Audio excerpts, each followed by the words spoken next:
આક્રોશ વચ્ચે શું પરસોત્તમ રૂપાલા રાજકોટથી ચૂંટણી નહીં લડે? આ સવાલ એટલા માટે ઉઠી રહ્યો છે કેમ કે પૂર્વ નેતા વિપક્ષ અને કોંગ્રેસના દિગ્ગજ નેતા પરેશ ધાનાણીએ ફરી કવિતા લખીને કટાક્ષ કર્યો છે. ધાનાણીએ અમરેલી અને રાજકોટમાં ભાજપની સ્થિતિનો ચિતાર આપતી કવિતા લખી છે, જેમાં લખ્યું છે કે કમલમે થઈ રહ્યો છે કકડાટ. હાથમાં દૂડી, તીડી અને પંજો લઈ 3 એકા સામે તિખારા કરનારા હવે રાજકોટથી બિસ્તરા પોટલા ભરવાની તૈયારી કરી રહ્યા છે.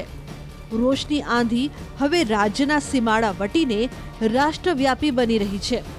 ધાનાણીએ ક્ષત્રિયોનો આક્રોશ હવે માત્ર ગુજરાત જ નહીં પરંતુ રાષ્ટ્રીય સ્તરે પણ પહોંચ્યાનો દાવો કર્યો. હોળીના દિવસથી જ પરસોત્તમ રૂપાલા સામે રાજપૂત સમાજ લાલઘૂમ છે. રાજકોટમાં એક કાર્યક્રમ દરમિયાન રૂપાલાએ મહારાજા, વિધર્મી અને અંગ્રેજો સામે ઝૂકી ગયા હતા અને રોટી બેટીના વ્યવહાર કર્યા હોવાની ટિપ્પણી કરી હતી, જેને લઈને રાજપૂત સમાજ આક્રોશિત થયો. છેલ્લા 7 દિવસથી રાજપૂતો વિરોધ કરી રહ્યા છે અને રૂપાલાની ટિકિટ રદ કરવાની માંગણી કરી રહ્યા છે.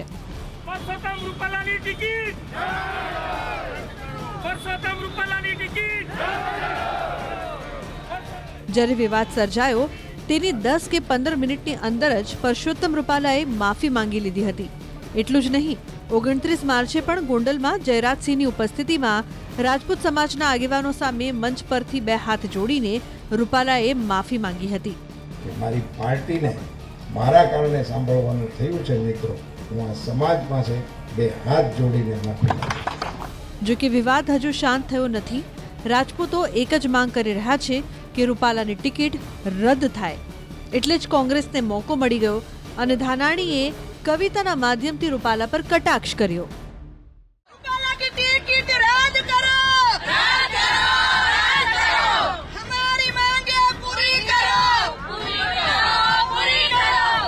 ક્ષત્રિયોના આક્રોશ વચ્ચે શું પરસોત્તમ રૂપાલા રાજકોટથી ચૂંટણી નહીં લડે?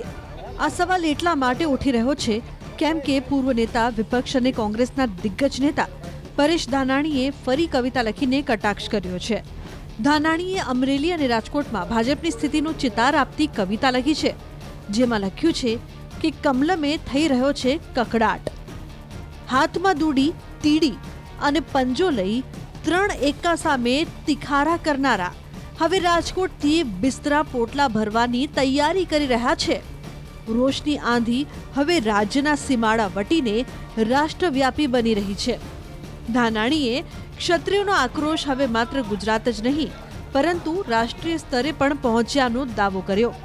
હોળીના દિવસથી જ પરસોત્તમ રૂપાલા સામે રાજપૂત સમાજ લાલઘૂમ છે.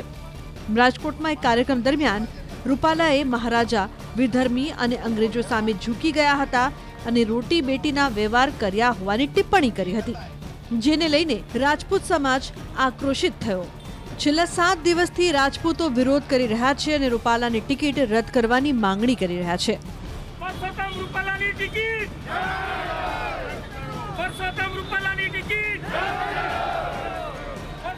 જ્યારે વિવાદ સર્જાયો તેની 10 કે 15 મિનિટની અંદર જ પરસોત્તમ રૂપાલાએ માફી માંગી લીધી હતી.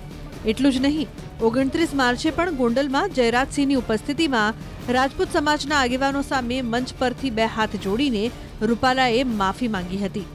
મારી પાર્ટીને મારા કારણે સાંભળવાનું થયું છે મિત્રો, હું આ સમાજ પાસે 2 હાથ જોડીને માફી માંગુ. જો કે વિવાદ હજુ શાંત થયો નથી. રાજપૂતો એક જ માંગ કરી રહ્યા છે કે રૂપાલાની ટિકિટ રદ થાય. એટલે જ કોંગ્રેસને મોકો મળી ગયો અને ધાનાણીએ કવિતાના માધ્યમથી રૂપાલા પર કટાક્ષ કર્યો.